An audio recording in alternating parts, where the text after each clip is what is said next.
नमस्कार,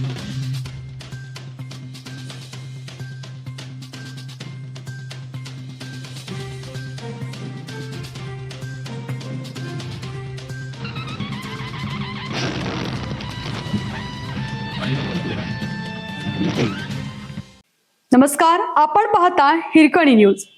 हिरकणी न्यूज प्रत्येक क्षण ताज्या घडामोडी आणि महत्त्वाच्या प्रत्येक बातमीसाठी नेहमी तत्पर. 3.5 लाखांचे हेरोईन गांजा जप्त. पोलिसांनी अंमली पदार्थ विरोधी कारवाई तीव्र केली असून 3 लाखांची हेरोईन जप्त करून एकाला अटक केली, तर दुसऱ्या एका घटनेत 51,000चा गांजा जप्त करत तिघांना अटक केली. हेरोईनची कारवाई सीबीबीने व काकती पोलिसांनी गांजा प्रकरणाची कारवाई केली.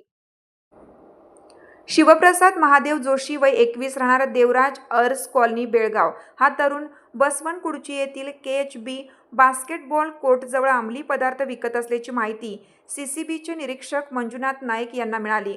त्यांनी सहकाऱ्यांसह जाऊन छापा टाकला असता तो रंगेहात सापडला. त्याच्याकडे 15 ग्रॅम हेरोईन सापडला असून त्याची किंमत 3 लाख रुपये होते. त्याच्याकडून 5,000चा मोबाईलही जप्त केला. त्याची अधिक विचारपूस केली असता त्यांनी हे हेरोईन मॅडी उर्फ विनायक राहणार बेळगाव यांनी आपल्याला विक्रीसाठी दिल्याचे कबूल केलं. त्यांनी ते मुंबईतील आम्हा नामक महिलेकडून आणल्याचे तपासात समोर आले आहे. त्यामुळे या तिघांवर माळमारुती पोलीस ठाण्यात गुन्हा दाखल केला. काकती पोलिसांनी तिघांना अटक करून त्याच्याकडून 51,000चा 779 ग्रॅम गांजा आणि 3 लाखाची कार असा एकूण 3.5 लाखाचा मुद्देमाल जप्त केला.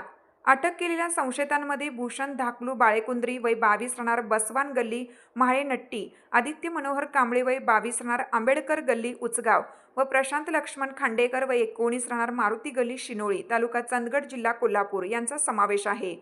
काकती पोलिसात गुन्हा दाखल झाला असून निरीक्षक सुरेश शिंगे तपास करीत आहेत.